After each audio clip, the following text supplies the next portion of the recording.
Entonces eso fue cardiogénesis, pero lo vamos a ver muy resumido. Tubo cardíaco, pues podemos ver que es como se dobla por sus extremidades donde están siendo agarrado y porque tiene que estar apretado por la cavidad pericárdica y por el extremo crecimiento del corazón.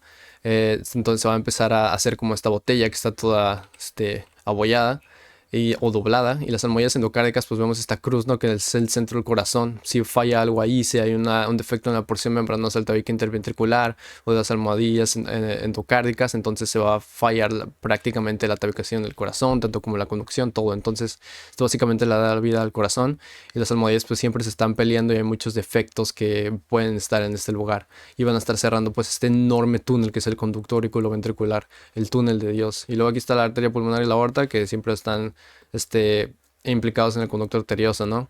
Y luego aquí en la circulación fetal, pues sabemos que recibe 80% de la circulación fetal, la recibe la vena umbilical, luego se va al seno venoso, al hígado, y pues luego ya se empieza a oxigenar, es increíble.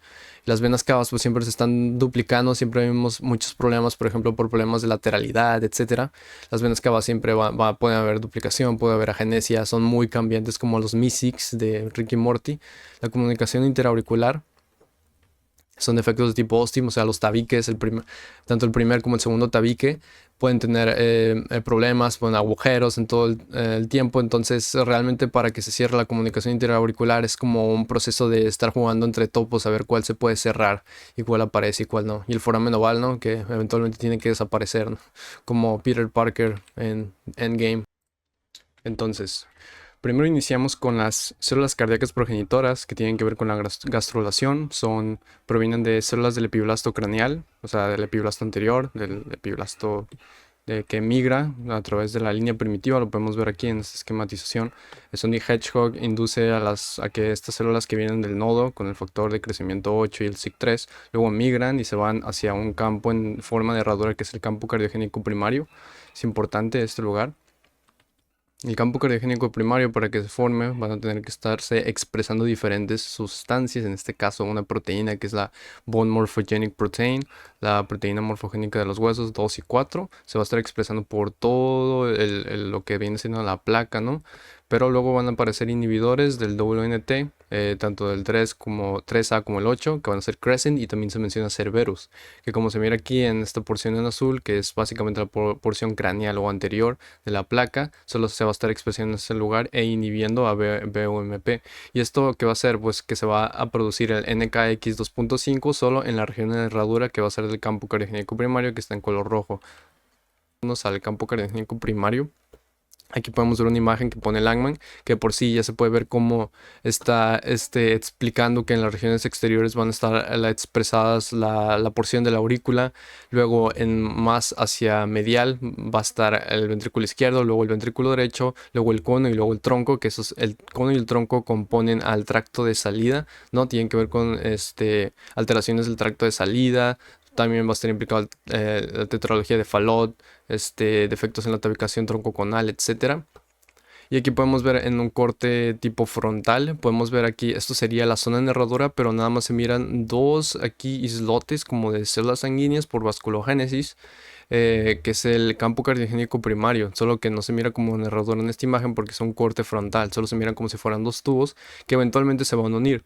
Y aquí podemos ver que está el campo cardiogénico primario ya en un corte sagital, podemos ver cómo se pone la notocorda, está debajo del ectodermo, aquí está el antoides y el pedículo de fijación, y aquí está la cavidad pericárdica, ¿no? Que está debajo de lo que futuramente va a ser, bueno, de hecho todavía no está debajo de lo que va a ser la membrana orofaringia, pero eventualmente cuando hay un plegamiento cefalocaudal que vamos a ver, se va a posicionar este campo más por dentro con el corazón. Entonces aquí después del campo cardiogénico primario sale lo que es el campo cardiogénico secundario. Esta es una señalización que ocurre por células de la cresta neural a través del campo cardiogénico secundario.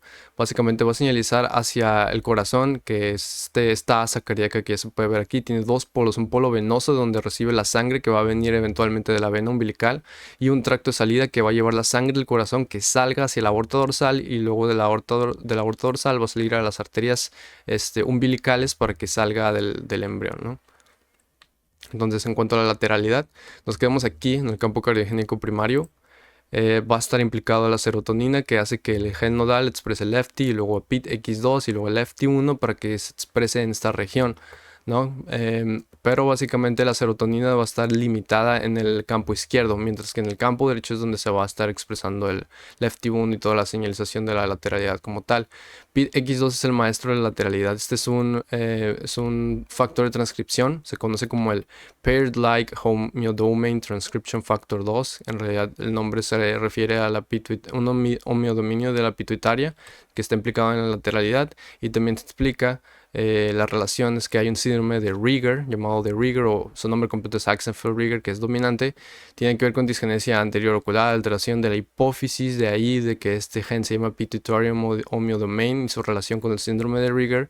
Pero realmente las anomalías dentales, pueden haber anomalías umbilicales, pero realmente es muy raro que ocurran anomalías cardíacas y fibrilación auricular. Son cosas que se han reportado, pero son muy raramente en pacientes, ¿no?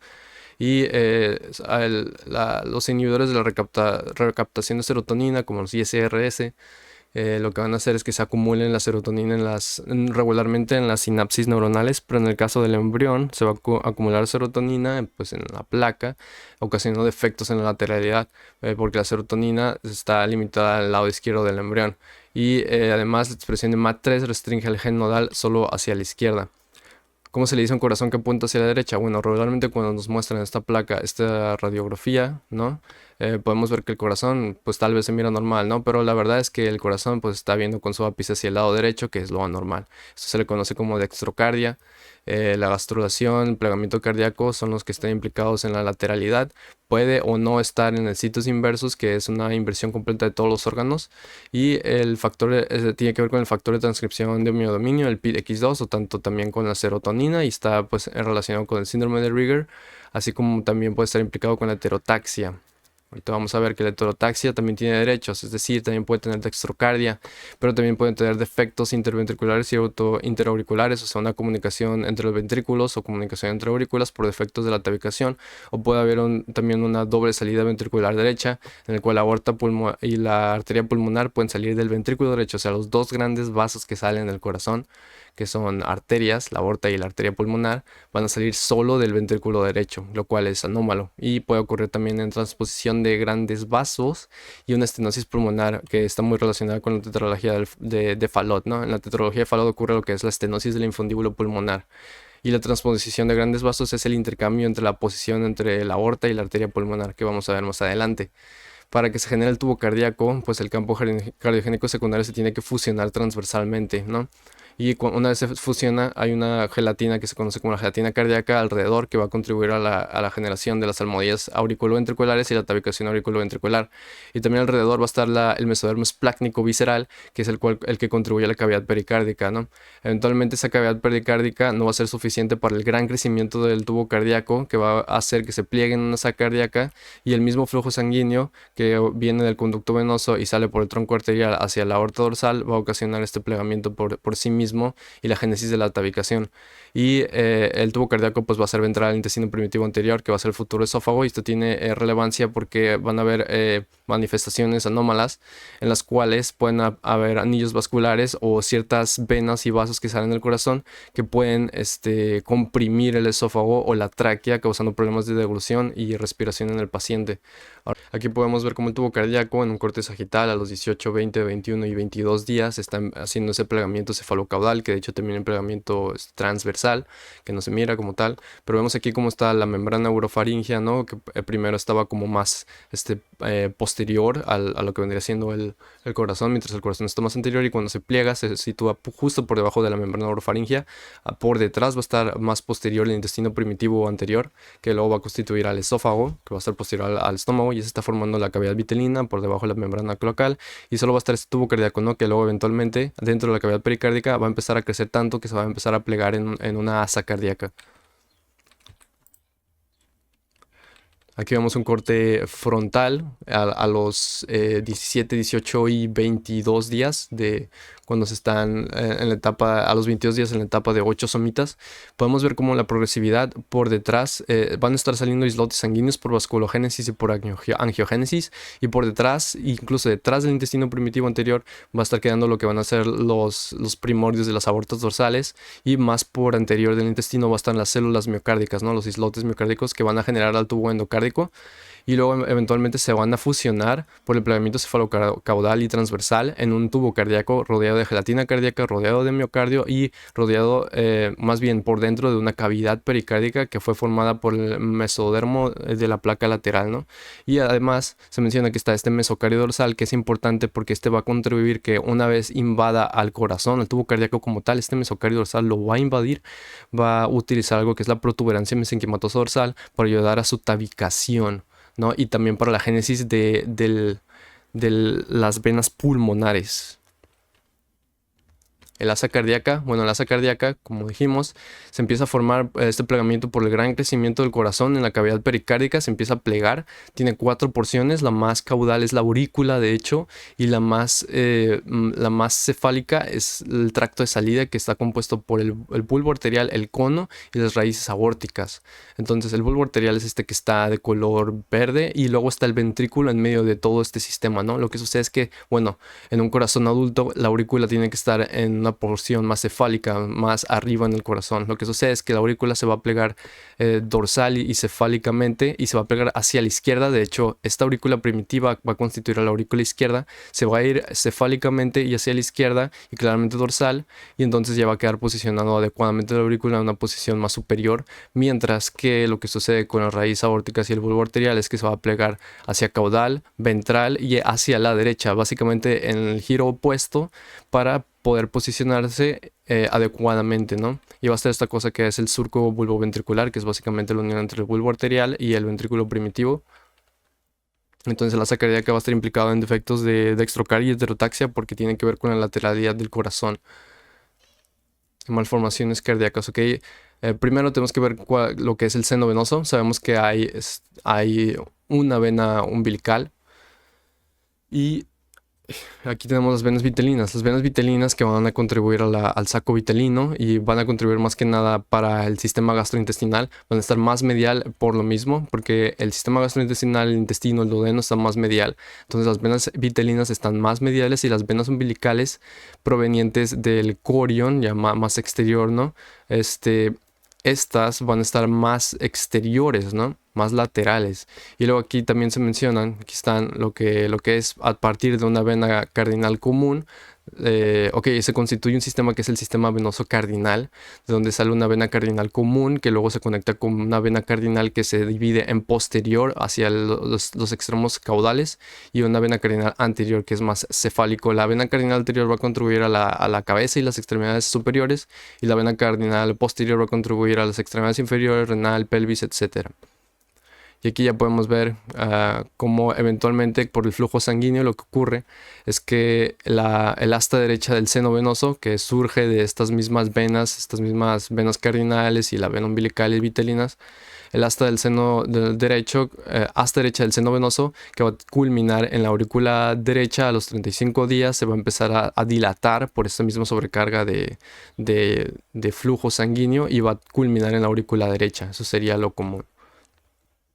Y aquí podemos ver ya en un corazón adulto cómo está compuesto, que esa asta derecha del seno venoso va a formar a la vena cava superior y la vena cava inferior, que va a estar el seno venoso, luego el sinus venarum culmina en la aurícula derecha, que se incorpora en la pared dorsal de la aurícula derecha, y en el lado izquierdo va a estar el seno coronario, es de donde también va a salir las venas pulmonares que van a provenir de los pulmones, perdón, para drenar la sangre de los pulmones hacia la aurícula izquierda, ¿no?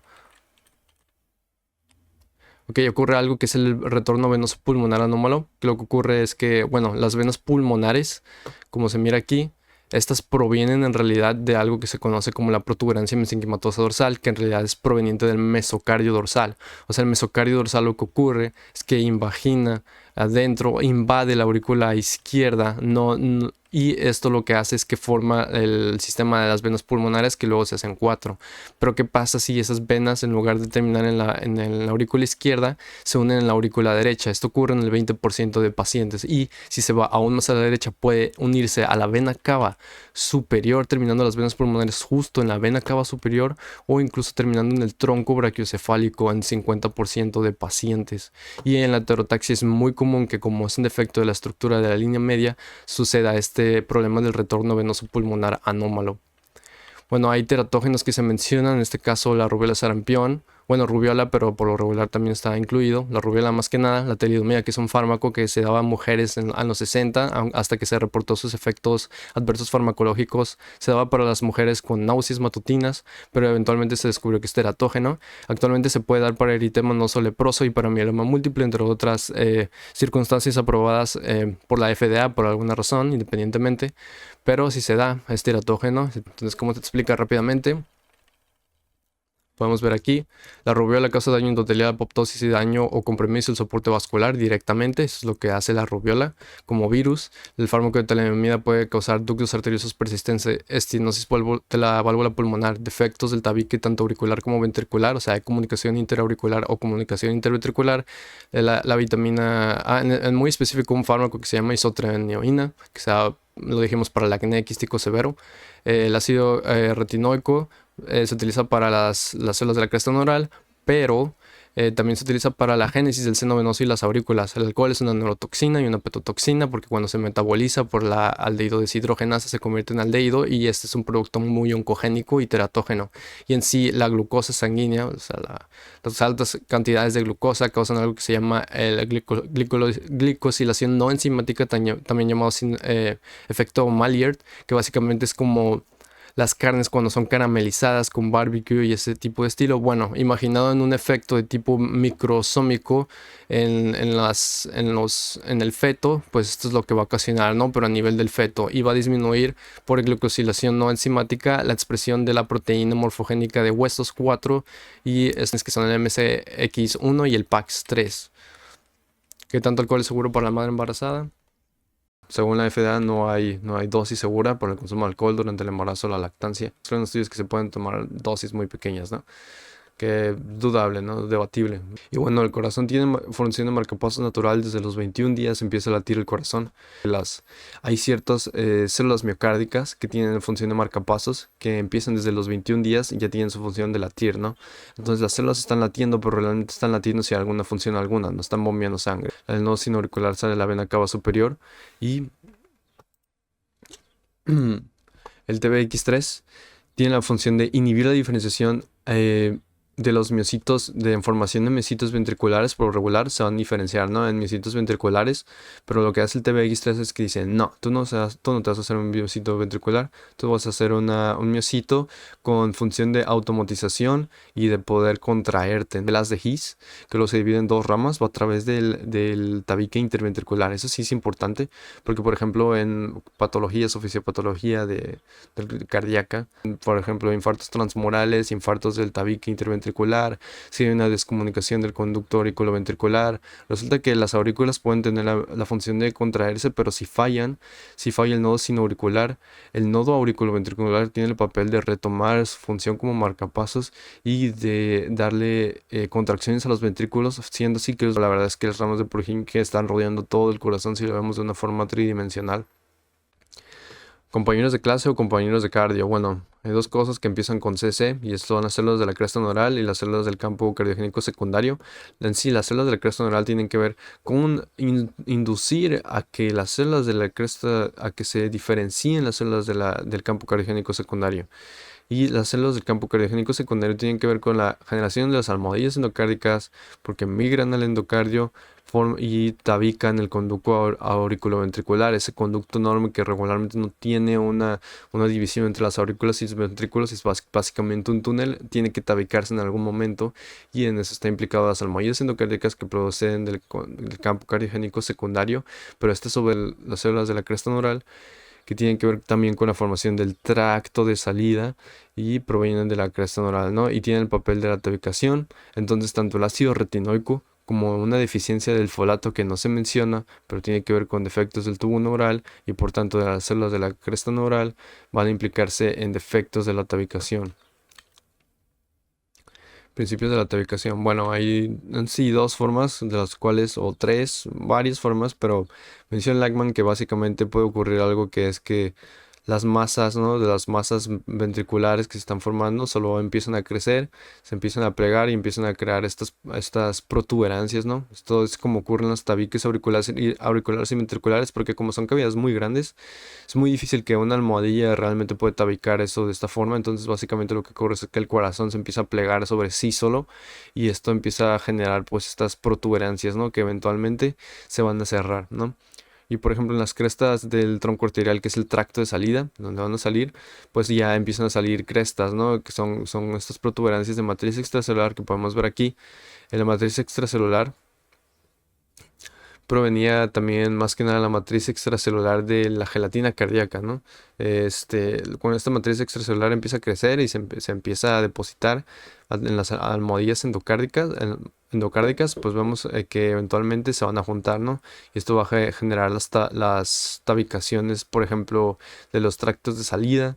Por ejemplo, en este lugar, estas porciones que faltan en los ventrículos y las aurículas también van a llegar ciertas almohadillas endocárdicas a cerrar y 20% del foramen, 20% de pacientes tienen un foramen oval permeable. Esto ya lo vamos a ver aquí en imágenes. Aquí vemos cómo empieza a salir el septum primum, ¿no?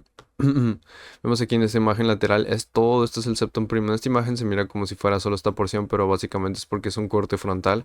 Ya viéndolo en un corte sagital vemos que el septum primum abarca toda la tabicación de esta aurícula, pero queda este orificio aquí, que es el ostium primum, es el primer orificio que hay.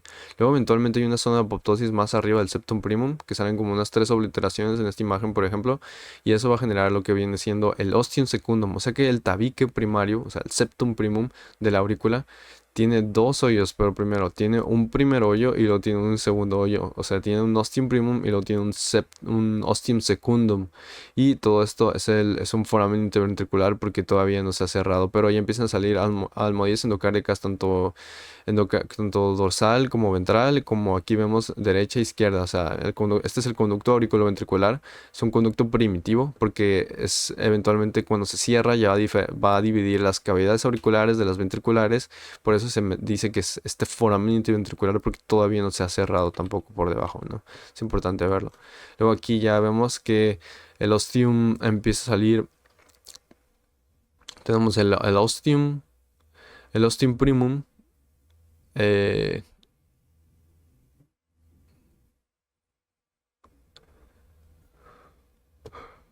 ok, aquí ya no se menciona el ostium primum, pero el ostium primum es esta cosa enorme.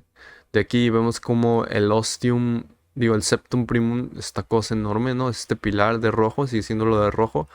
Pero acá abajo donde estaba el ostium primum, esto ya se cerró porque el septum primum ya se unió a lo que son las almohadillas endocárdicas ventral y dorsal fusionadas, ¿no? De la tabicación auriculoventricular. Aquí ya se empieza a cerrar el conducto auriculoventricular. O sea, todo esto ya se empieza a dividir las aurículas de los ventrículos totalmente, ¿no?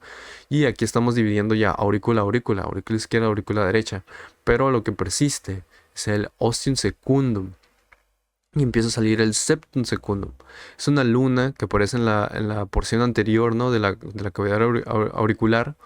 Y se empieza a ir hacia abajo, ¿no? En porción ventral y hacia abajo caudal. Y se empieza a unir esta porción más baja del septum secundum.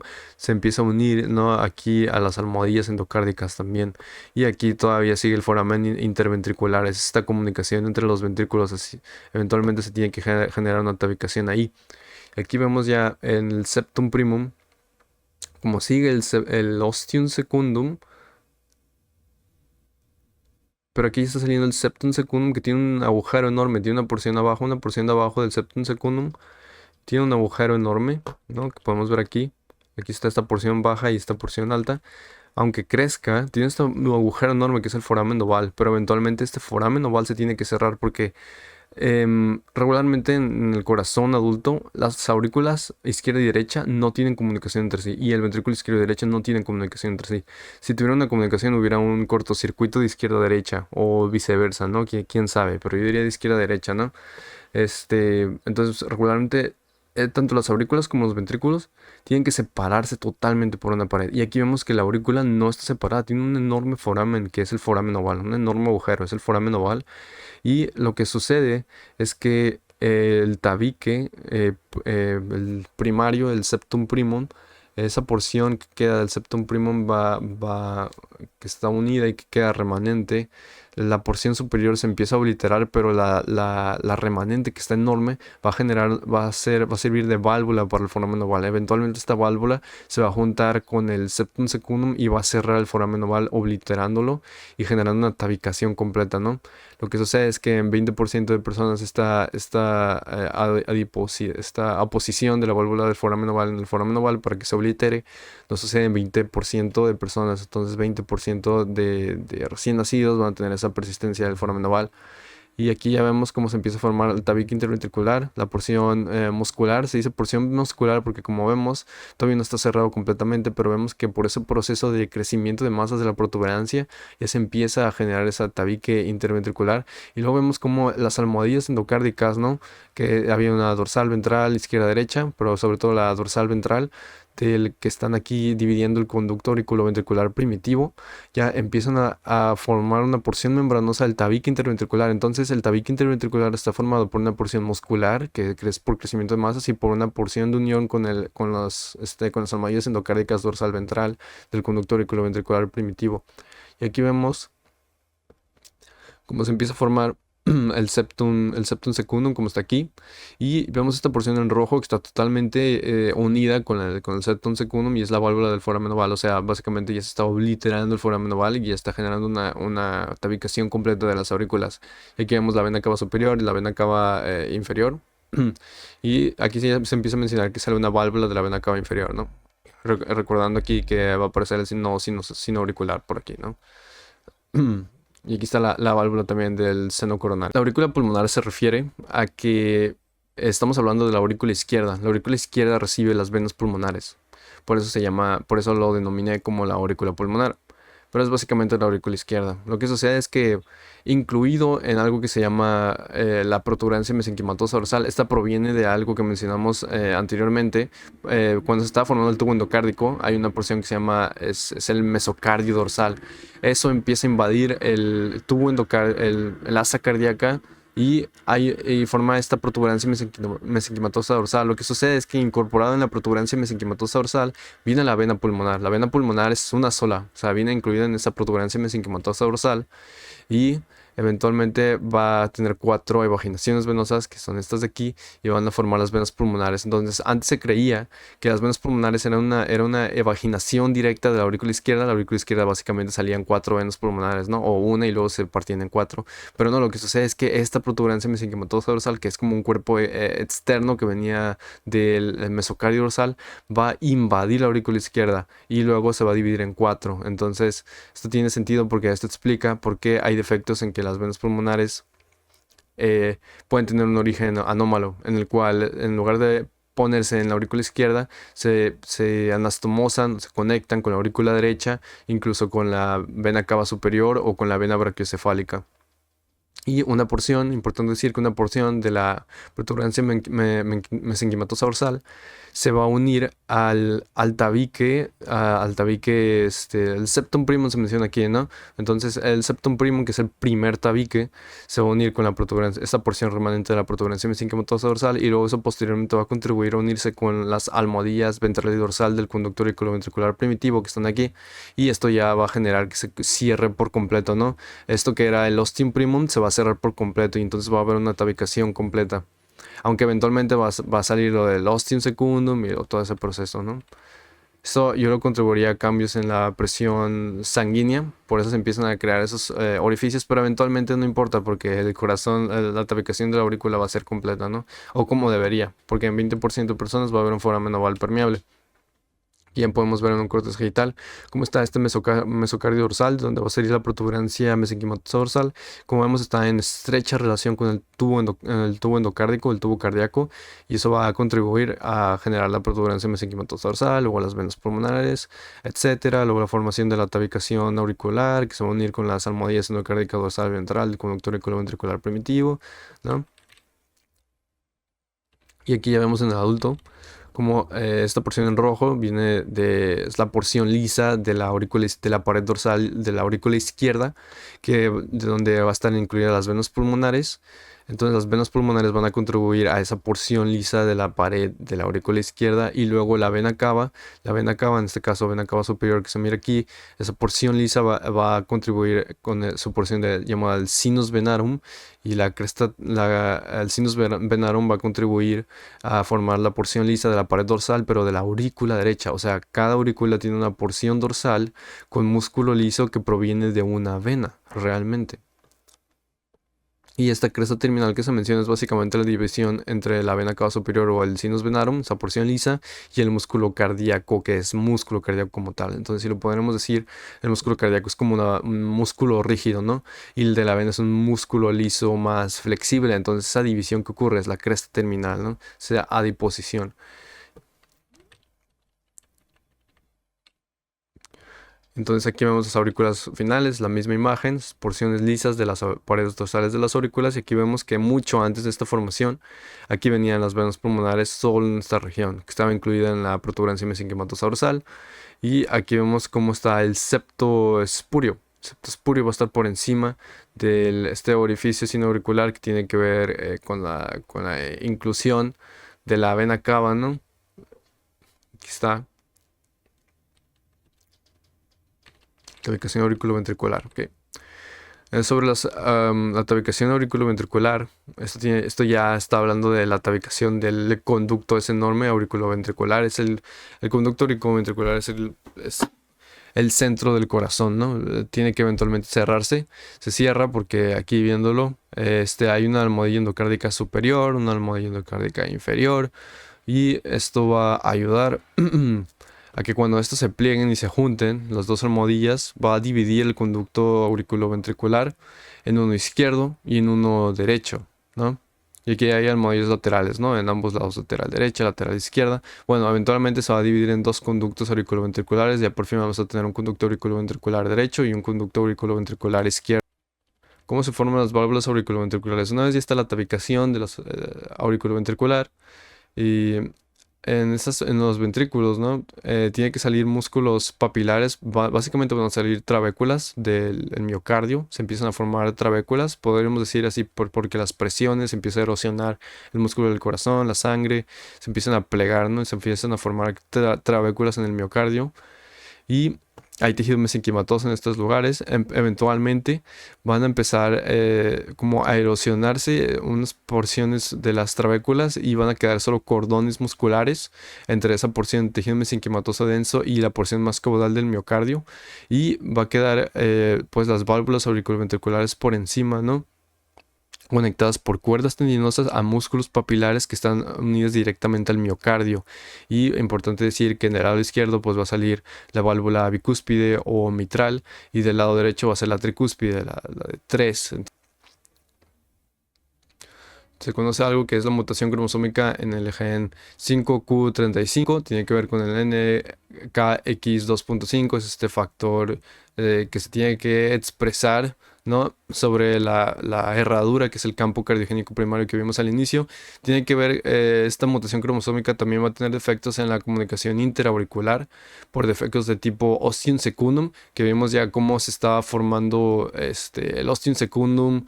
Es el segundo agujero que aparece en el primer tabique, o sea, en el septum primum va a tener un segundo agujero. Bueno, si no se cierra ese ostium secundum, va a haber una comunicación interauricular de tipo ostium secundum. Tetralogía de Fallot, retrasos de conducción auriculoventricular, que esto ya es sobre conducción eléctrica cardíaca, y este tipo autosómico dominante. Vamos a ver ahora por fin lo que vendría siendo la tetralogía de Fallot. Básicamente lo que ocurre es que la región trococonal tiene una tabicación, ¿no? Pero si ese tabique se desplaza anteriormente, entonces va a haber una mal tabicación, y esto va a generar una división asimétrica del cono.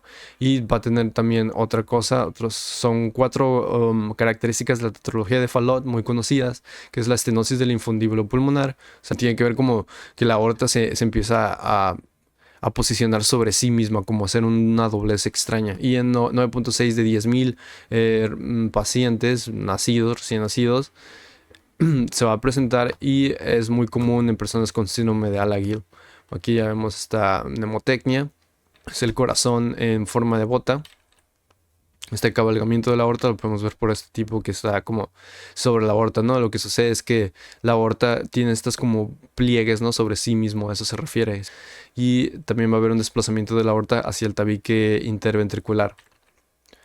Bueno, la estenosis pulmonar, pues es este estrechamiento de la arteria pulmonar y hipertrofia ventricular derecha derivado a esto y derivado al defecto del tabique interventricular, que es esta comunicación entre los ventrículos. Luego tenemos algo que se conoce como el síndrome de Holt-Oram, es una mutación génica del factor de TBX5 se menciona, en el locus 12q24, tiene que ver con defectos de tipo síndrome corazón-mano. ¿Por qué? Porque TBX5 tiene que ver con la formación de las extremidades, como vimos en el capítulo de extremidades. Y puede tener pues también anomalías paraxiales radiales, como por ejemplo había una anomalía radial en el capítulo de las extremidades que tiene que ver con deficiencia total o parcial del radio. Entonces puede tener tantos defectos intraauriculares como defectos interventriculares de los tabiques y puede presentarse también un ductus arterioso persistente.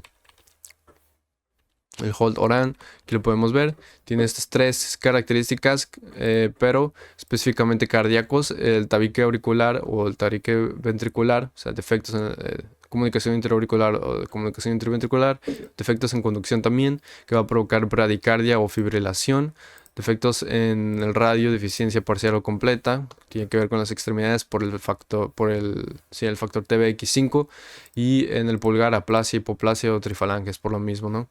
Y miocardiopatía hipertrófica, bueno, esto tiene que ver con una deleción 14q11.2 en la cadena pesada de miosina beta. El 45% de personas con miocardiopatía hipertrófica derivado de esto tiene que ver con la cadena pesada de miosina beta, y se tiene que ver con una desorganización de los miocardios, de las fibrillas miocárdicas, donde va a haber un gasto cardíaco anómalo por la misma miocardiopatía hipertrófica.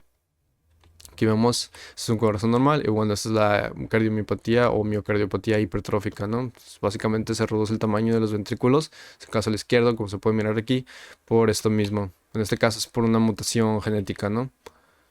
Y la transposición de los grandes vasos tiene que ver con el tabique troncoconal. Regularmente tiene un curso espiralado, o sea, lo que sí tiene es un curso espiralado para la formación del tabique troncoconal. El tabique troncoconal básicamente va a dividir la aorta en su lado izquierdo y la arteria pulmonar en su lado derecho. Bueno, si el tabique troncoconal no tiene este curso espiralado que por lo regular tiene, y en vez de eso sigue un curso en línea recta, ese es el anómalo, que lo sigue en línea recta, lo que va a suceder es que la aorta, en vez de estar en el izquierdo, va a estar en el ventrículo derecho, y la arteria pulmonar, en vez de estar en el lado derecho, va a estar en el ventrículo izquierdo. Luego también va a haber defectos en el tabique interventricular, en su porción membranosa. Básicamente tiene que ver un poco ahí con el papel que tiene la porción membranosa, ¿no? En la formación del tabique interventricular. Y también puede haber un conducto arterioso permeable y daño. Esto es por daño tanto de las células del campo cardiogénico secundario como las de la cresta neural, perdón. Y tiene que ver con 4.8 de 10.000 nacidos. Aquí lo podemos ver, que hay un conducto arterioso permeable. Y podemos ver cómo la aorta sale del ventrículo derecho, ¿no? Incluso cambia de color, regularmente se pinta de color rojo, bueno, aquí está de color azul, y la aorta sale del ventrículo derecho, mientras la arteria pulmonar está saliendo del ventrículo izquierdo, ¿no? Entonces es anómalo. La inversión ventricular también se denomina como levotransposición de los grandes vasos. Básicamente es similar, pero no es lo mismo, porque se mueven los componentes morfológicos. Tanto el ventrículo como la válvula se mueven del lugar. O sea, lo que se mantiene en el lugar son las arterias. Tanto la arteria pulmonar como la aorta se mantienen en su lugar, pero lo que se mueve completamente es el ventrículo y la válvula. O sea que en el ventrículo izquierdo, más su válvula mitral bicúspide normal, va a estar en el lado derecho y va a estar comunicándose con la arteria pulmonar. Y el ventrículo derecho más la válvula tricúspide va a estar en el lado izquierdo comunicándose con la aorta. Entonces se mantiene en su lugar las arterias, pero lo que se cambia completamente es el ventrículo más la válvula. Por eso se llama levotransposición de grandes vasos. Y de hecho tiene sentido que tenga un nombre más genial. No se escribe así de esta manera, no se lo puse nada más porque se mira cool como tipo de francés, pero tiene sentido que tenga una que se llame inversión ventricular, porque los ventrículos más su válvula es lo que se invierte mientras las arterias se mantienen en su lugar, ¿no? Y aquí lo podemos ver, aquí está la válvula mitral, regularmente debería estar en este lado, la mitral también llamada bicúspide, más su ventrículo izquierdo, aquí lo podemos ver, en el lado derecho está esto y se comunica con, pero la arteria pulmonar se mantiene en su sí, la arteria pulmonar se mantiene en su lugar y la aorta se mantiene en su lugar izquierdo como regularmente, pero está la válvula tricúspide más el ventrículo derecho, o sea, están cambiados de posición. Tenemos el síndrome de corazón hipoplásico, como su nombre lo dice, lo que va a suceder es que tanto la aurícula como el ventrículo van a estar de tamaño pequeño, pero hay uno del lado izquierdo como uno del lado derecho. En el lado, esto tiene que ver con un papel en la morfogénesis temprana, o sea, esto ya tiene que ver con momentos muy tempranos de la cardiogénesis. Son defectos de los factores HAN1 o HAN2 y yo le puse un subdesarrollo ipsilateral porque básicamente, o sea, si hay de tipo lado derecho o lado izquierdo. O sea, del mismo lado puede suceder que la aurícula como el ventrículo estén hipoplásicos, estén reducidos de tamaño. Y además se le agrega que, por ejemplo, del lado derecho, tanto la aurícula y el ventrículo hipoplásicos van a tener atresia o estenosis de la arteria pulmonar, o sea, de su arteria correspondiente, su grande vaso correspondiente va a tener atresia o estenosis. Y del lado izquierdo, la aurícula y el ventrículo van a estar hipoplásicos y puede tener atresia o estenosis aórtica. Aquí se puede ver, ¿no? En el caso del síndrome de corazón hipoplásico derecho, tanto la aurícula como el ventrículo derecho van a estar pequeños y va a haber una ligera estenosis o atresia de la arteria pulmonar. Y en el caso del síndrome de corazón hipoplásico izquierdo, vamos a ver que la aurícula y el ventrículo izquierdo van a estar hipoplásicos y va a haber una estenosis de la aorta. Y en el caso de la comunicación interauricular, una proporción de 2/1, femenino-masculino, siendo mayor en mujeres. Una anomalía de tipo ostium secundum en este caso, ¿no? En el septum primum va a haber una apoptosis. Puede suceder que el septum primum tenga una resorción excesiva o el septum secundum tenga un desarrollo deficiente. Hay que ver mucho el cortocircuito intracardíaco de izquierda a derecha va a tener mucho que ver con el tamaño del orificio. O sea, el orificio no va a ser, claramente no va a ser el mismo tamaño para todos los corazones, en todos los niños, en todas las edades, etcétera, en todos teniendo todas las variables, el tamaño puede ser muy variable y eso, del tamaño depende que tan paso de izquierda a derecha del flujo sanguíneo va a ser determinado por el tamaño del orificio. Y bueno, el defecto de tipo ostium secundum, como lo estábamos mencionando, tiene mucha relación con lo anterior, que es la comunicación interauricular, y puede ser por A, por la restricción excesiva del septum primum, o B, por la falta de desarrollo del septum secundum, el segundo tabique. Y aquí lo podemos ver, ¿no? Esta es la formación normal del tabique. Vemos aquí en rojo está el tabique primario. El primer tabique es el septum primum y el de azul es el septum secundum, el segundo tabique. En el primer tabique, el septum primum, van a ocurrir dos orificios. Aquí no se muestra el primero, que sería el ostium primum, sino que se muestra el ostium secundum, porque estamos viendo el tipo ostium secundum. Bueno, este también va a ser cerrado por el septum secundum eventualmente, pero lo que sucede es que si hay una resorción excesiva del ostium primum, entonces no se va a cerrar y por lo tanto va a quedar esta comunicación comunicación interauricular. Y aquí lo podemos ver, ¿no? Sagitalmente está el septum secundum, pero hay una resorción excesiva del primer tabique, el septum primum, haciéndolo demasiado corto, por lo cual queda un orificio demasiado amplio. Incluso cuando sale el foramen oval, o sea, el foramen oval dice, bro, yo soy demasiado amplio, pero te pasaste, ¿no? Septum primum, o sea, soy más grande de lo normal. Y ahora la falta de desarrollo del septum secundum. Aquí tenemos pues que básicamente pues no hay un desarrollo suficiente, ¿no? Tal vez puede parecer de que en una porción muy pequeña, pero o puede no aparecer el septum secundum y pues básicamente va a estar el segundo orificio en el tabique primario, el septum primum, este ostium secundum va a quedar abierto, nunca se va a cerrar porque nunca apareció el segundo tabique. Entonces la función del segundo tabique es cerrar ese orificio del septum primum. Luego hay una cosa que es el corazón trilocular biventricular, que como su nombre lo dice, es básicamente dos ventrículos como de lo regular, pero trilocular quiere decir que básicamente hay una ausencia total del tabique auricular, o sea, pues no hay una tabicación ahí, o sea, es una sola aurícula primitiva, por decirlo así. Es una agenesia total del septum primum, del septum secundum, más bien agenesia total tanto del septum primum como del septum secundum, o sea, no hay nada, nada, nada de nada. Y aquí lo podemos ver, ¿no? O sea, regularmente es la formación normal, son los dos tabiques, el primario y el secundario. Y pues no hay ninguno de esos dos tabiques. Y bueno, aquí tenemos el cierre prematuro del foramen oval, ¿no? Esto lo que va a ocasionar es una hipertrofia masiva de derecha, tanto de la aurícula como el ventrículo derecho, y un subdesarrollo izquierdo. Entonces, este cortocircuito de izquierda a derecha, como lo habíamos dicho, lo que va a suceder es que pues, se va a hipertrofiar del lado derecho ese ventrículo, tanto la aurícula como el ventrículo se van a hipertrofiar, ¿no? De este lado va a estar hipertrofiado y del lado izquierdo pues va a estar subdesarrollado, por decirlo así, hipoplásico, ¿no? ¿Por qué? Porque aquí está el foramen oval, ¿no? Pero está permeable. Entonces recordemos que en 20 personas, 20% de recién nacidos tienen un foramen oval permeable. Incluso pueden seguir, son personas que siguen vivas de adultos, pero siguen teniendo el foramen oval permeable. Se cierra prematuramente, se cierra mucho antes de lo común. Entonces, ¿cuándo va a ocurrir este problema? Luego tenemos la persistencia del conducto auriculoventricular, que lo que va a suceder es que es pues ese conducto auriculoventricular enorme, ¿no?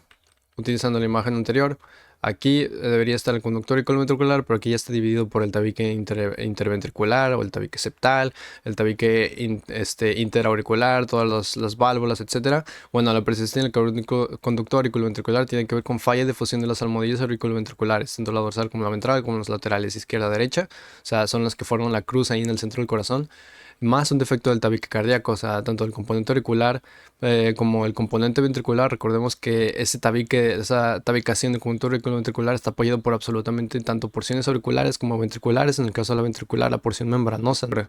Las valvas valvulares van a ser anómalas en los orificios auriculoventriculares, o sea, pueden estar anómalas las válvulas en sí. O sea, tanto de la válvula tricúspide como de la bicúspide pueden estar anómalas y pues va a haber una persistencia en cierta forma del conducto auriculoventricular. Y las almohadillas auriculoventriculares, o sea, se dividen el conducto auriculoventricular en derecho e izquierdo. Y la porción membranosa, como mencioné, del tabique interventricular, así como el cierre del ostium primum, van a contribuir a cerrarle el conducto auriculoventricular. Entonces aquí podemos ver, ¿no?, cómo está aquí el orificio interventricular. Básicamente no hay una división entre aurículas y ventrículos. Está este fallo enorme, estos enormes agujeros. Esto es lo normal, ¿no? Hay una válvula anterior de la válvula mitral. Luego la mitral es la que tiene dos válvulas, ¿no? También llamado bicúspide. Entonces solo hay dos válvulas. Y en el caso de la tricúspide, pues aquí está la válvula del tabique de la válvula tricúspide. Bueno, ¿qué sucede? Que si estos no se forman correctamente, pues ahora vamos a ver el tipo ostium primum. Tiene que haber un defecto con el tabique auricular. Como ya sabemos, el ostium primum es el primer agujero que sale en el primer septo, en el septum primum. Y tiene que ver también con el cierre del tabique interventricular o una fisura de la valva anterior de la tricúspide. Entonces podemos aquí ver el primer septo y aquí el segundo septo también está. Pero el primer septo básicamente no se va a unir esa porción de las almohadillas endocárdicas ventral y dorsal del conducto auriculoventricular. Entonces va a haber aquí un ostium primum permeable. Este es el primer agujero que sale en el primer septo. Antes de que salgan todos los demás y antes de que salga el segundo septo, aquí está un primer agujero en el primer septo, y si este persiste, pues va a ocurrir esto que vemos aquí, ¿no? El primer agujero está permeable.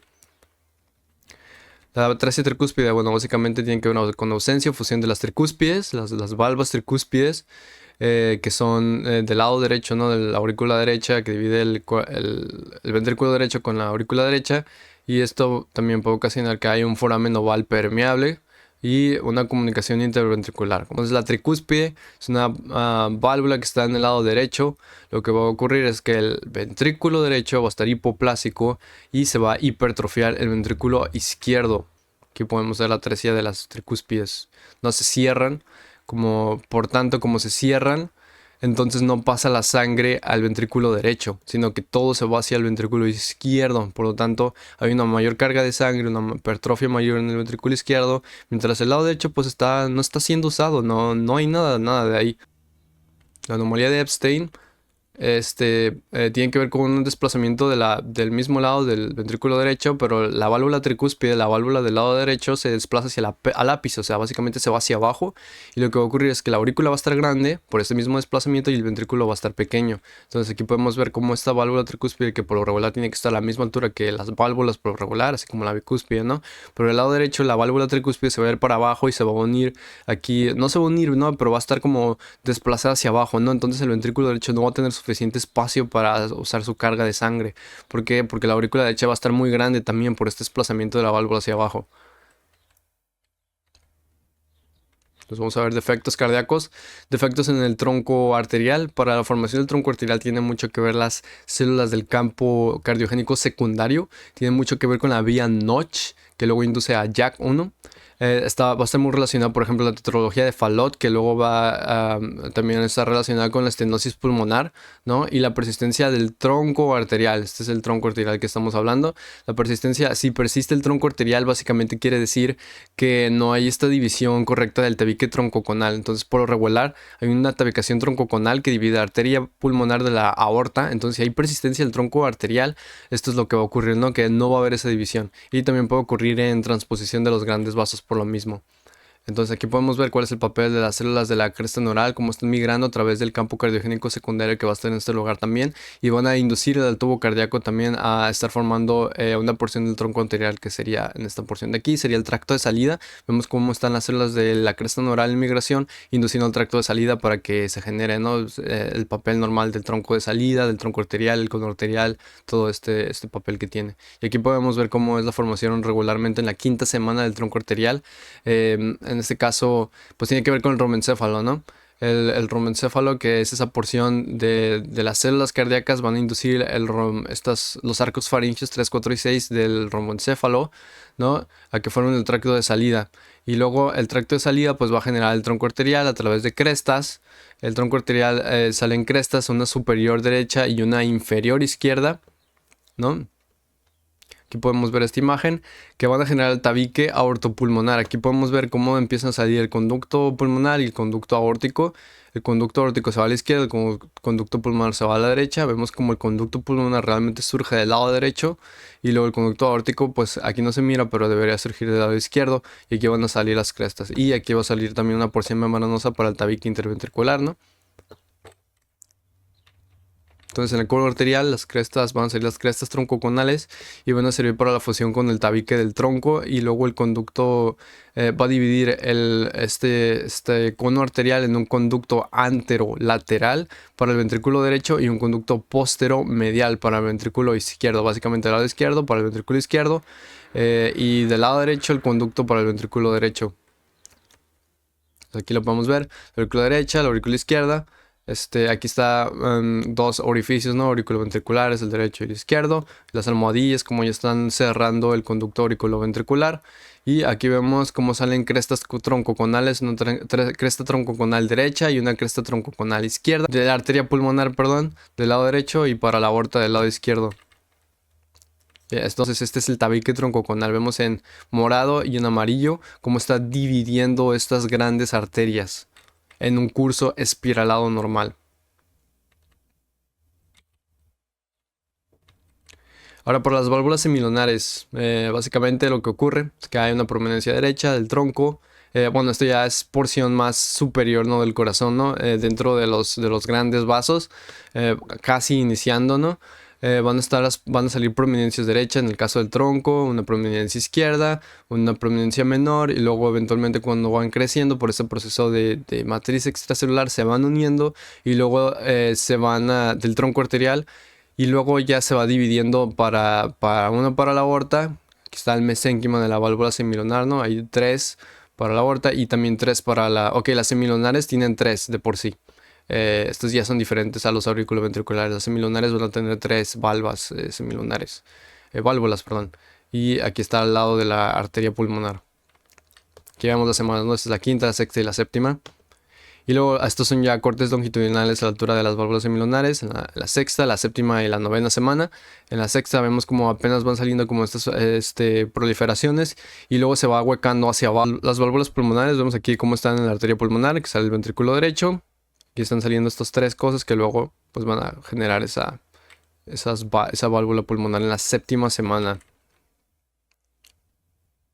Y aquí ya podemos ver cómo está el corazón en la séptima semana. Más o menos ya está muy bien generado, muy bien tabicado, ya casi completamente cerrado. Aquí todavía hay una persistencia interventricular, poco.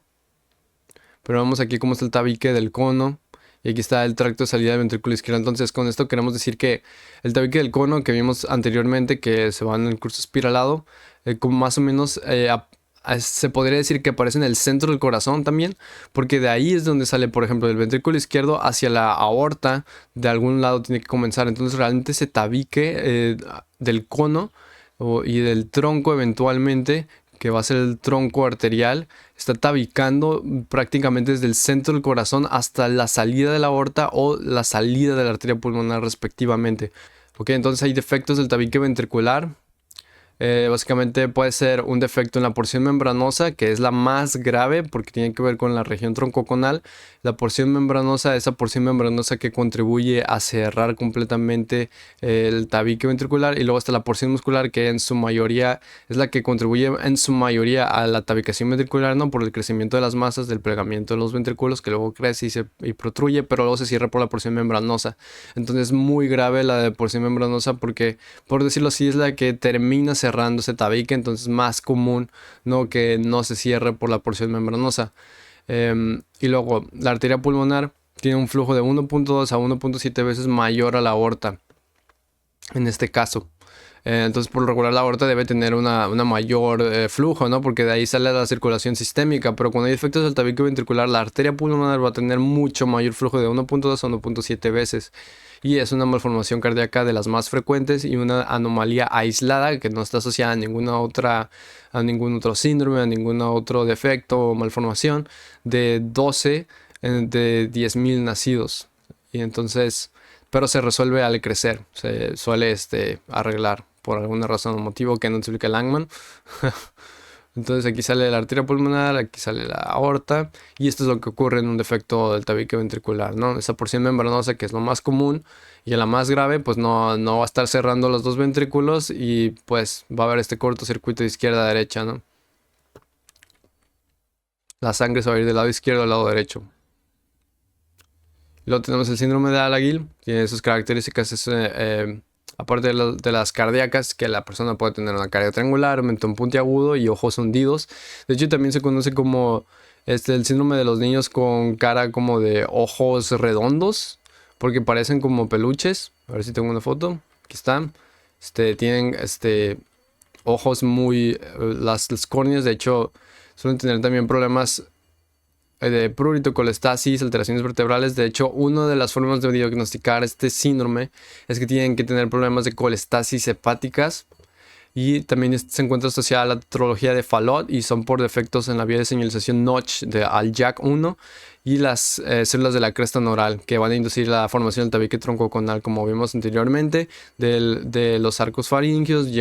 Inducen las células de la cresta neural al campo cariogénico secundario para el tracto de salida troncoconal. Entonces, si no sucede eso correctamente, van a haber estos defectos del síndrome de Alagil. O sea, la tetralogía de Fallot está incluida dentro del síndrome de Alagil. Resistencia del tronco arterial tiene que ver con pues el tronco arterial común. Precise, como su nombre lo dice, es una agenesia del tabique tanto del tronco como del cono. O sea, no va a haber esa división de la aorta y de la arteria pulmonar. Y también va a haber un defecto del tabique interventricular, porque como vimos anteriormente, los defectos en el tabique interventricular están relacionados con defectos en el tronco arterial, ¿no? Entonces están muy relacionados y tiene mucho sentido porque la porción membranosa se encuentra muy en el centro del corazón. La porción membranosa se une con las almohadillas endocárdicas dorsal y ventral, que contribuyen a cerrar el conducto auriculoventricular primitivo. O sea, todo eso está realmente relacionado, ¿no? Y esa ausencia de esa porción membranosa pues va a generar tanto un defecto del tabique interventricular como la persistencia del tronco arterial por una mala tabicación, ¿no?, del tronco y del cono. Entonces podemos ver aquí el defecto interventricular y vemos aquí una persistencia del tronco arterial porque no se divide ni la arteria pulmonar de la aorta por ese defecto de la tabicación troncoconal. Y vamos aquí, ¿no?, a una dilatación, ¿no? Aquí se mira más grave cómo se están uniendo tanto los dos vasos, la aorta y el tronco pulmonar, cómo se están uniendo, y ahí esa persistencia del tronco arterial. La secuencia de George El síndrome de George, también llamado así, es también llamado síndrome velocarofacial por las características que lo tienen relacionado, que están muy asociadas. Es por una deleción del 22q11.2, tienen defectos faciales, hipoplasia del timo, disfunción paratoidea y tiene anomalías del tracto de salida y persistencia del tronco arterial, ¿no?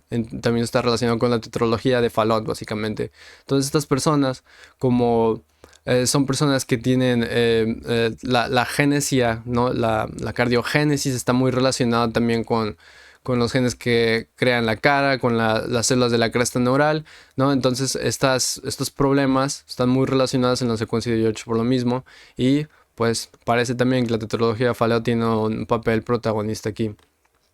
Entonces aquí vemos en el síndrome de George como son personas que tienen defectos faciales, pueden tener paladar hundido, micrognatia, ¿no? Que es esa mandíbula de tamaño pequeño, puente nasal alto y ancho, ¿no? Aquí los diferentes patrones que pueden tener los paladares en la boca, la úvula bífida, el paladar hendido submucoso, ¿no?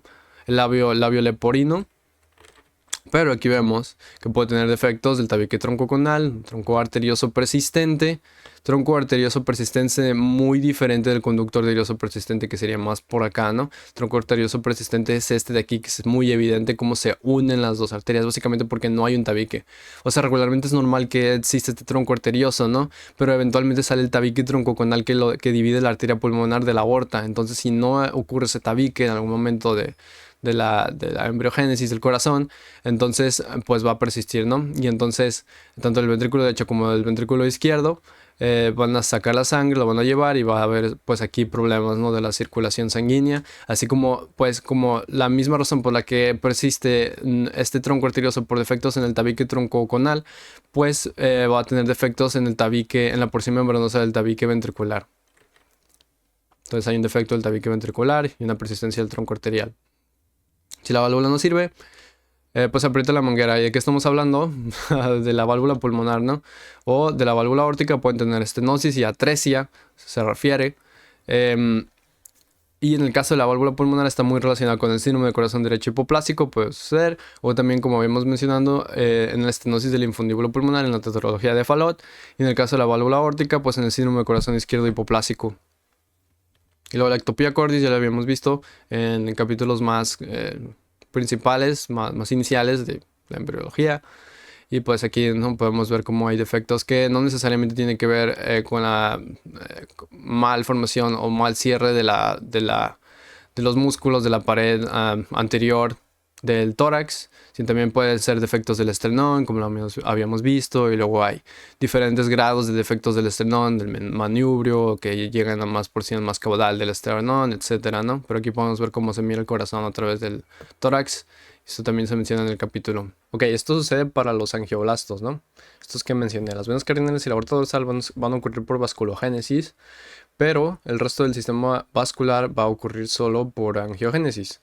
Y los impulsos del factor de crecimiento endotelial vascular van a ser los que van a dar los patrones de angiogénesis o vasculogénesis. O sea, este factor va a estar implicado para los dos procesos. Pero el de vasculogénesis va a ser más que nada, por decirlo así, el más primordial al inicio, porque va a ser el que va a generar tanto la aorta dorsal que se conecta con el tubo endocárdico, ¿no?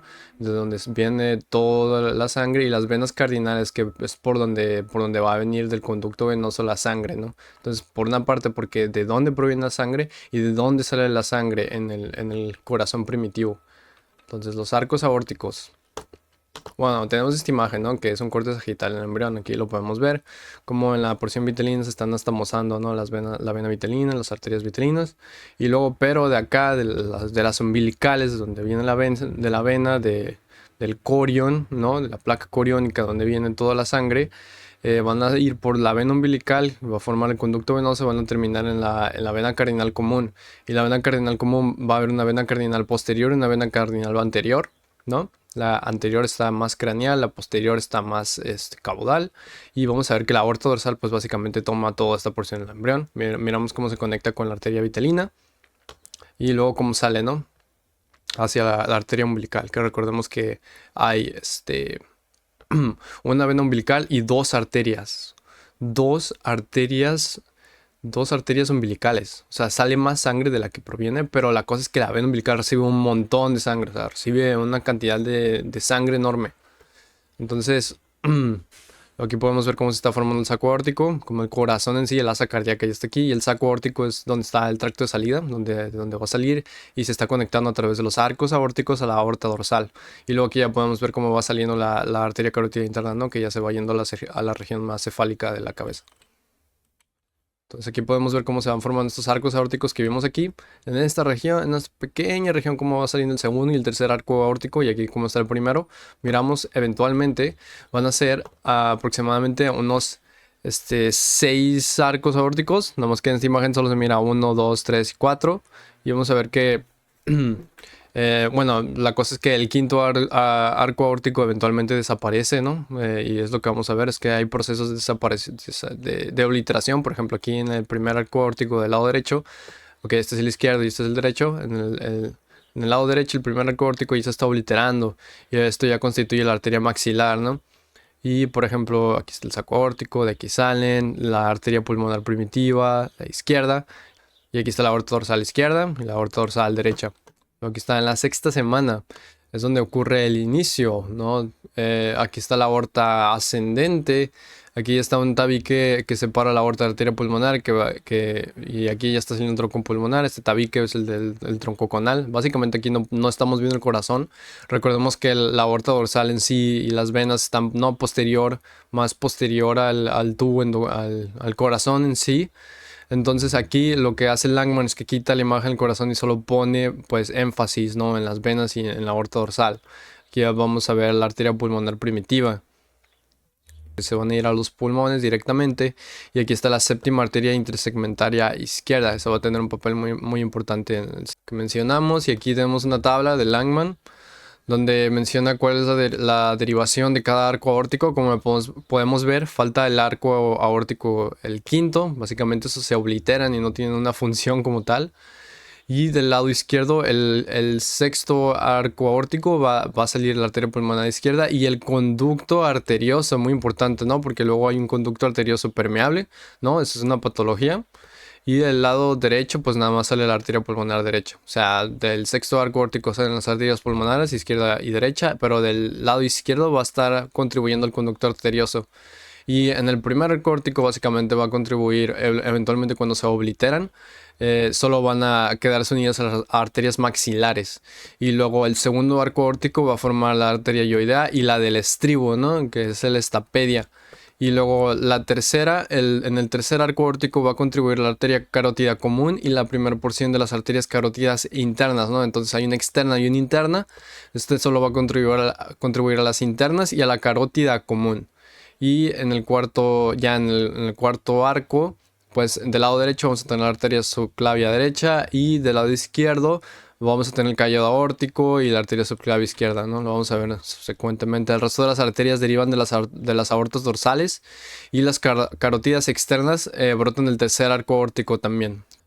Aquí de la cuarta a la quinta semana, como estas arterias siguen aquí, ¿no? Siguen estando aquí, el primer arco aórtico, el tercer arco aórtico también. La aorta dorsal derecha está totalmente bien, ¿no? Es decir, ¿qué le pasaría, no? O sea, ¿qué podría pasarle? Y la quinta todavía sigue ahí, ¿no? Pero luego, eventualmente en el día 29, o sea, esto ya es casi a finales de la quinta semana, ¿no? Ya desaparece la aorta dorsal derecha, se oblitera, por decirlo así. Queda libre la séptima arteria intersegmentaria. Y vamos a ver que se empiezan a obliterar también los arcos aórticos, tanto derecho como izquierdo, el primero y el segundo, ¿no? Y queda aquí todavía el tercero, que contribuye a la arteria carótida común. Y aquí podemos ver que el cuarto contribuye a la arteria subclavia derecha, ¿no? Y el quinto ni se menciona porque ya se obliteró, ya desaparece. Pero aquí algo importante es que vemos que el nervio recurrente, el laringio izquierdo, está atravesando el conducto arterioso, ¿no? Está atravesando este lugar. Y en el caso del lado derecho, este está libre totalmente. Entonces esto se menciona que también tiene alguna importancia. Y ya en el adulto vamos a ver cómo es totalmente diferente. Mientras en la cuarta, quinta semana, en el embrión, pues todavía era simétrico. En la 29 sufre obliteraciones. Ya en el adulto ocurrieron tantos cambios que, por ejemplo, los nervios laríngeos recurrentes quedan atravesando, ¿no? El recurrente izquierdo y está incluso al lado del ligamento arterial. Aquí el conducto arterioso ya se convirtió en el ligamento arterial. Y la aorta ya está aquí, que principalmente era la aorta dorsal izquierda, ya nomás es la aorta descendente. Aquí se obliteró también la aorta dorsal derecha totalmente desde el día 29 ya se oblitera. Vamos a ver que el lado derecho está la arteria brachiocefálica, es esta unión, ¿no? Entre la arteria carótida común derecha y la arteria brachiocefálica y la arteria subclavia derecha. Está en unión y constituye la arteria brachiocefálica, mientras que del lado izquierdo es una arteria carótida común totalmente libre de una arteria subclavia izquierda totalmente libre, conectadas ambas al callado aórtico. Y luego vemos que este nervio recurrente, tanto izquierdo como derecho, constituyen los nervios vagos, el derecho y el izquierdo. Y el nervio vago derecho está por debajo de la subclavia derecha, pero el nervio vago izquierdo está abajo del callado aórtico al lado del ligamento arterial, por encima del tronco pulmonar. Si los grandes vasos tuvieran una cita, la arteria pulmonar al callado aórtico le diría que seguirían en contacto. O sea, el conducto arterioso persistente tiene que ver con la no liberación o la liberación anómala de la bradicininina. La bradicininina se libera en la primera respiración y esto va a provocar que el conducto arterioso eventualmente se cierre, se oblitere, por decirlo así, y se forme el ligamento arterial, ¿no? Que solamente conecta el tronco arterial pulmonar a la aorta descendente. Aquí lo podemos ver. Y este es como se mira, ¿no? Pues el conducto arterioso persistente básicamente persiste. Y la sangre que viene de la aorta pues termina cayendo o regresándose al tronco arterial pulmonar. Y siendo así que sangre oxigenada que iba a la aorta pues termina en el tronco arterial pulmonar, ¿no?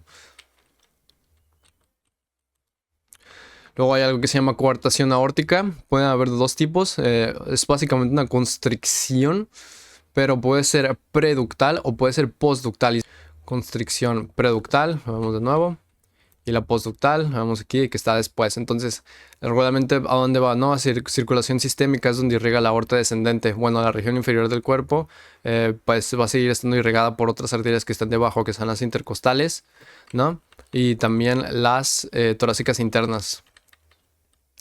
Luego puede ocurrir algo que es el origen anómalo de la arteria subclavia derecha. Regularmente la arteria subclavia derecha está formada por el cuarto arco aórtico, que lo podemos ver. Y lo que sucede es que ese cuarto aórtico derecho se oblitera y eso es anormal. Y también se oblitera la región proximal de la aorta dorsal derecha. Entonces lo que sucede es que hay un origen distal, queda por debajo, ¿no? Y también queda en comunicación con la séptima arteria intersegmentaria.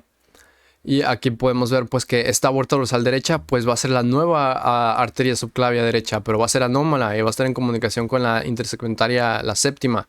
Entonces tiene ese posimiento inferior, tiene un acortamiento de la aorta y va a estar debajo de la arteria subclavia izquierda, incluso se posiciona debajo de la arteria izquierda. Entonces puede ocurrir algo que es un atravesamiento esofágico traqueal, va a estar atrás del esófago y lo que va a ocurrir es que va a disminuir la deglución y respiración de los pacientes, aunque es muy mínimo.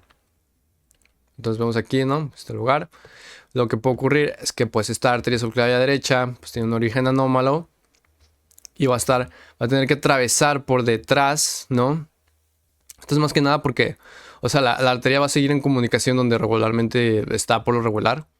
Pero el posicionamiento, el origen se va a desplazar, entonces el origen es el que se desplaza, por eso está atravesando, por eso es como que, ¿tú qué haces aquí, no? O sea, ¿por qué atravesarías todo esto detrás de la pared si de por sí ya apareciste aquí? O sea, ¿por qué no se anastomosa con otro lugar? Es porque de por sí esto se permanece, el lugar donde se conecta, y lo diferente es el origen, entonces el origen se desplaza y por lo tanto tiene que atravesar y puede haber aquí esta compresión con el esófago o incluso con la tráquea, que es muy mínimo como se menciona.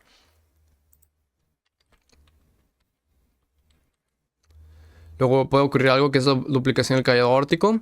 También puede ocasionar algo que se forma un anillo vascular y eso también hace compresión de la tráquea y el esófago y eso causa mayor dificultad que el problema anterior sobre la respiración y la deglución. Y pues básicamente es la persistencia de la aorta dorsal derecha. Vamos a ver que la aorta dorsal derecha persiste. Aquí está. ¿no? Y pues, ok, si persiste la derecha, pues también está a la izquierda como tal. A la izquierda no le pasa nada. Entonces tenemos dos aortas y también persiste la séptima intersegmentaria. Entonces podemos ver aquí que luego eventualmente se forma esto, ¿no? Atraviesa por detrás también y forma un anillo que también va a estar comprimiendo la tráquea y el esófago, causando los problemas de deglución. Y tenemos pues básicamente dos caídos aórticos, uno derecho y uno izquierdo.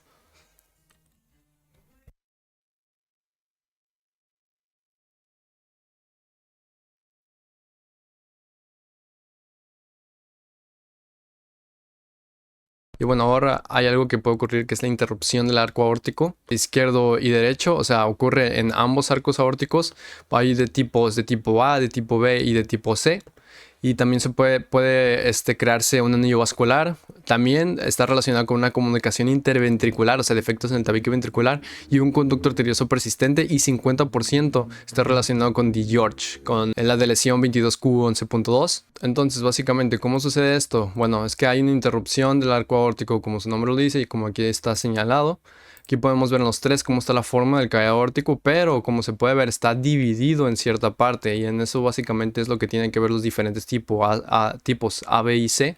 Es que en el tipo A el punto de corte es entre la arteria subclavia izquierda y la aorta descendente, que no se señala, pero es básicamente pues el resto, ¿no?, de lo que sigue de la aorta a partir del caído aórtico, y aquí está el punto de corte. En el tipo B va a ser entre la arteria carótida común izquierda y la arteria subclavia izquierda, ahí es donde va a ser el punto de corte. Y en el tipo C el punto de corte va a ser entre las dos arterias carótidas comunes, o sea, la arteria carótida común derecha y la arteria carótida común izquierda. Ahí va a estar la interrupción del arco aórtico. El sistema venoso sucede en la cuarta semana al final. Aquí podemos ver otra imagen del sistema venoso en un corte sagital del embrión.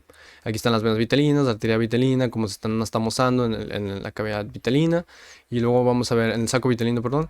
Y luego aquí vemos la aorta dorsal y ya vemos las venas cardinales, ¿no? Que sabemos que hay una anterior, hay una vena cardinal anterior, una vena cardinal común que lo conecta con la vena cardinal posterior, y en la vena cardinal común es donde va a terminar estando las venas umbilical corión de las vellosidades coriónicas, ¿no?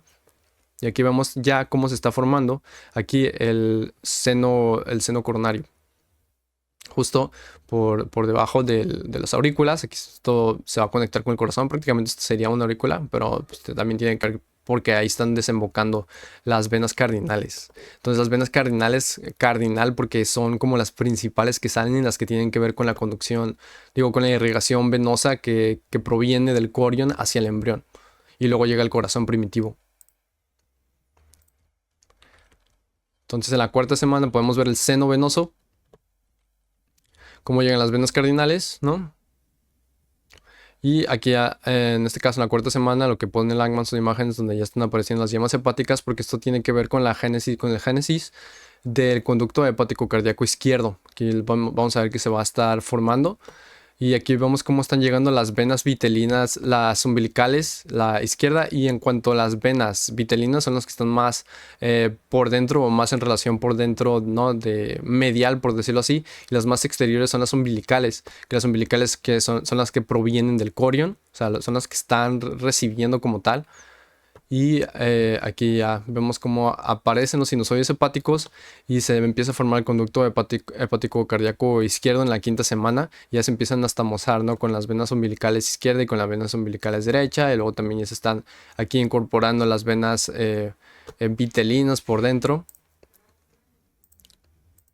En el segundo mes ya la vena umbilical izquierda empieza a tomar un tamaño, un volumen más grueso, un diámetro más grueso. Y aquí podemos ver el segmento hepatocardíaco de la vena cava inferior. O sea, este conducto hepatocardíaco está atravesando desde el lado izquierdo hasta el lado derecho. Y del lado derecho pues es donde va a llegar a la aurícula derecha, ¿no?, a través de la vena cava inferior hacia el corazón primitivo. Y en el tercer mes ya vemos como la yema hepática pues ya se hizo prácticamente un hígado, ¿no? Y aquí vemos que esta vena que eran las venas vitelinas, ¿no? Las venas vitelinas eventualmente, después de ciertas obliteraciones, van a constituir la vena mesentérica superior y la vena porta, que van a llegar al hígado. Entonces realmente se va a obliterar lo que vendría siendo la vena umbilical derecha. Ya para el tercer mes ya va a estar totalmente obliterada. Y solo va a quedar las venas vitelinas que estaban mediales, van a constituir estas venas portas, ¿no?, que es como más que nada como la irrigación venosa del sistema gastroentérico o intestinal. Y aquí ya va a estar formándose el conducto venoso que está atravesando todo el hígado y va a llegar aquí como están llegando también del lado izquierdo y del lado derecho una vena hepática izquierda, una vena hepática derecha, y todos van a terminar drenando hacia la vena cava inferior, que luego va a llegar a la aurícula derecha del corazón. Importante mencionar aquí también que donde sale la vena porta y sale la vena mesentérica superior, también está saliendo la vena esplénica. Ocurre algo durante la quinta y la séptima semana, que es que se forman un montón de venas adicionales para lo que vendría siendo la génesis de la vena cava y de las iguas. Lo que nos dice Langman básicamente es que toda la región de la vena cardinal anterior, bueno, de las venas cardinales anteriores, van a estar irrigando pues la cabeza, ¿no? Y de la vena cardinal posterior va a estar irrigando lo que es el tórax y los miembros inferiores. Pero lo que ocurre es que en esta porción, más por debajo, se va a dividir en 3 regiones más. Y como podemos ver aquí, más por debajo, en la región del sacro están las venas sacrocardinales. Luego van a seguir las venas subcardinales por debajo de cardinal y las supracardinales que están por encima de cardinal, que no se mencionan aquí, pero luego los vamos a ver más adelante, ¿no? En el caso de las venas cardinales anteriores, va a ocurrir una anastomosis tanto del lado izquierdo como del derecho de la vena cardinal anterior. O sea, la vena cardinal anterior izquierda como la vena cardinal anterior derecha se van a anastomosar y van a generar lo que es la vena brachiocefálica izquierda en este caso. Y esta va a drenar eventualmente en la vena cava superior, ¿no? Porque todo tiene que drenar en la vena cava superior cuando estamos hablando de la región cefálica del cuerpo. Y por debajo también hay muchas anastomosis, pero algo importante decir primero, eh, bueno, hablando primero de la región como inferior del cuerpo, es que por ejemplo aquí las venas sacrocardinales se van a anastomosar y van a generar lo que es la vena ilíaca común, ¿no? Y luego se va a generar la vena ilíaca común izquierda y la vena ilíaca común derecha.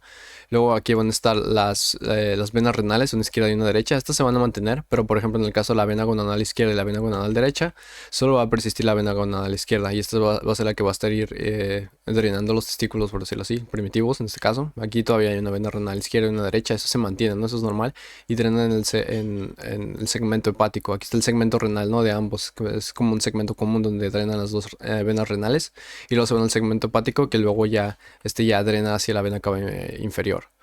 Y luego aquí vemos el segmento sacrocardinal, o sea, donde surgieron las ilíacas, persiste el segmento sacrocardinal, que luego llega el segmento renal y luego se va al segmento hepático.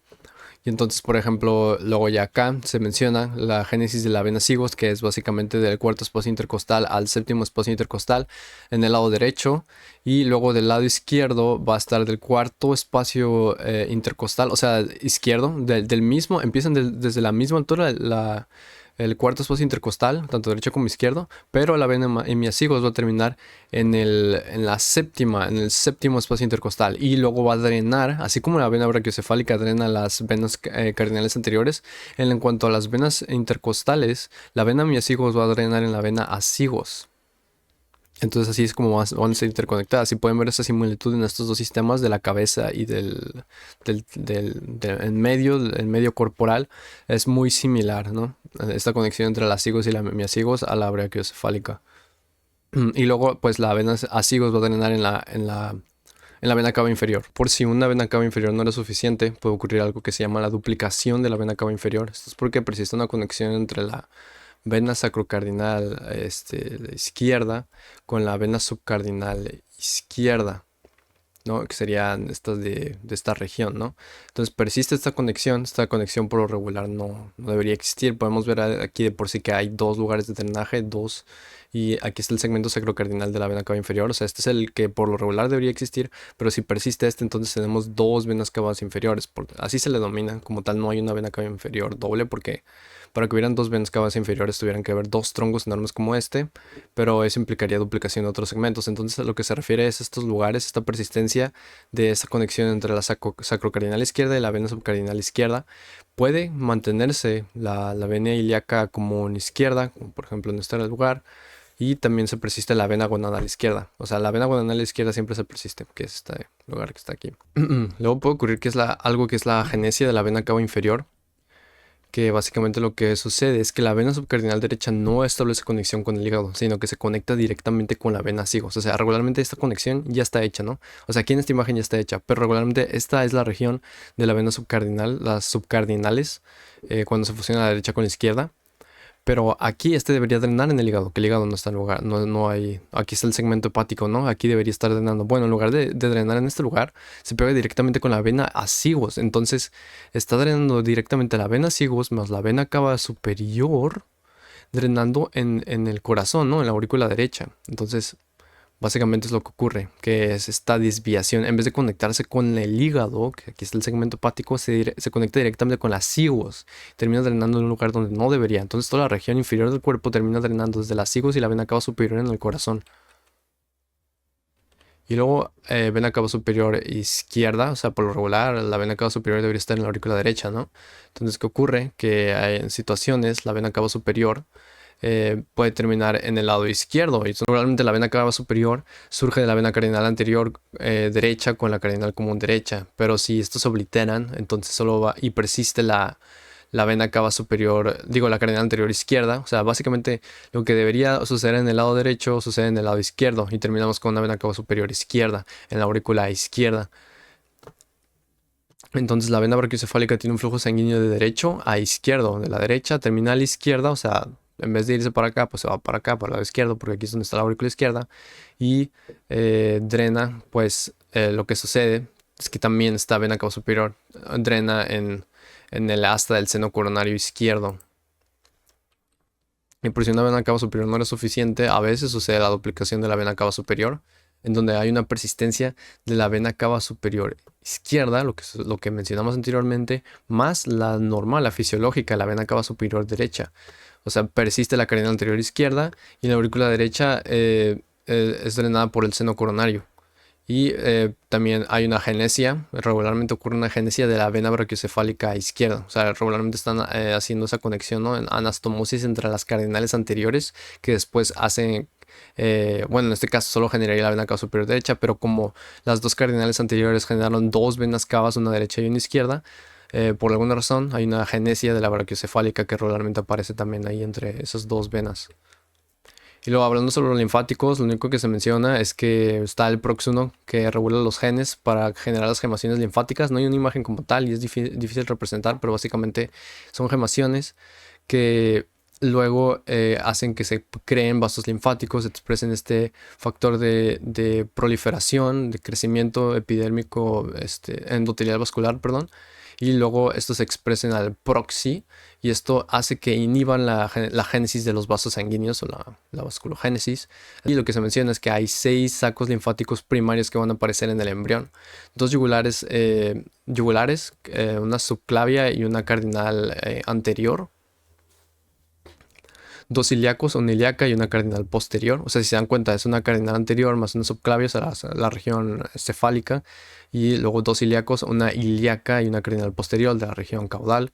Una retroperitoneal en la raíz del mesenterio que es totalmente diferente de la cisterna del quilo, que es donde drena la mayor parte de los vasos linfáticos en la dorsal región del saco peritoneal. Esto es muy importante, ¿no? Y luego se generan los conductos torácicos, la región distal del derecho con la craneal del izquierdo, y en el conducto linfático derecho es el conducto torácico derecho craneal básicamente. O sea, el conducto linfático derecho es el conducto torácico derecho, literalmente. Y hay muchas variaciones, ¿no? Luego está la circulación fetal, que el 80% regresa al feto por la vena umbilical de la sangre. Hay un mayor volumen que se va al hígado a través del conducto venoso, luego se va a la vena cava inferior y un menor volumen del 80% de la sangre que ingresa por la vena umbilical y luego al conducto venoso se va a ir a los sinusoides hepáticos y se va a ir a la circulación portal. Aquí podemos ver los puntos importantes. El 80% viene de la vena umbilical o del conducto venoso posteriormente. Aquí está el esfínter del conducto venoso que se va a regular en las contracciones uterinas para que no se haga una sobrecarga del corazón. Y luego la vena cava inferior es de donde va a proceder toda esta sangre que viene de la vena umbilical, ¿no? Y luego va a terminar en la aurícula derecha. Entonces se menciona que hay 5 lugares donde ocurre una mezcla de sangre de placenta a feto. En el caso, en el primer lugar, sería a través del sistema portal en el hígado, que sería en esta región de aquí. Luego esa sangre se va a mezclar con sangre que viene de las extremidades inferiores, la pelvis y el riñón, que va a llegar a la vena cava inferior junto con la del hígado. Va a ser el segundo punto de mezcla. El tercer punto de mezcla sería en la aurícula derecha, porque llega sangre que viene de la cabeza y las extremidades superiores de la vena cava superior. Y se va a mezclar con la sangre que viene de las extremidades inferiores, pelvis, riñón y del hígado en la aurícula derecha. Entonces va a haber esa mezcla ahí. Y luego cuando antes de la tabicación, ¿no? De las aurículas, del tabique interauricular, también la sangre se va a ir de la aurícula derecha a la aurícula izquierda. Pero incluso ya cuando se tabica, eventualmente esa sangre va a terminar en la aurícula izquierda. Entonces igualmente se va a mezclar en la aurícula izquierda, pero con sangre que es oxigenada, que proviene de los pulmones en este caso. Y luego eventualmente cuando la sangre salga por la aorta y se vaya a través del caído aórtico y llegue a la aorta descendente, va a haber esta comunicación que es el conducto arterioso que está permeable todavía porque todavía no se ha liberado la bradicinina de la primera respiración que va a ser el ligamento arterial. Todavía está el conducto arterioso permeable y esa sangre de la aorta descendente se va a mezclar con la sangre que viene del tronco arterial pulmonar. Es el quinto punto de mezcla. Y luego ya la circulación post-nacimiento la podemos ver aquí, ya totalmente, cómo viene todos los del sistema portal, cómo vienen las extremidades inferiores, llegan a la vena cava inferior, luego llegan a la aurícula derecha, luego ya llega al ventrículo, llega al tronco arterial pulmonar, o sea, ya es básicamente una circulación, por decirlo así, como en el adulto. De hecho, ya podemos ver que está el ligamento arterial ya creado por la primera respiración y por la influencia de la bradicinina. Del tronco arterial pues va a ir a los pulmones, ¿no? Y de los pulmones, ya cuando se oxigena la sangre, va a regresar a través de las venas pulmonares a la aurícula izquierda, de las aurículas izquierdas ya se va a ir a la ventrículo izquierdo, del ventrículo izquierdo a la aorta, caído aórtico y la aorta descendente. Y aquí ya no se va a devolver, ¿no? Porque ya está el ligamento arterial y está cerrado. Y luego ya se va a las extremidades inferiores. Y se va a devolver por las dos arterias. La arteria vesical superior en este caso se dice. Y ya van a terminar, ¿no? Lo que regularmente antes eran las arterias umbilicales.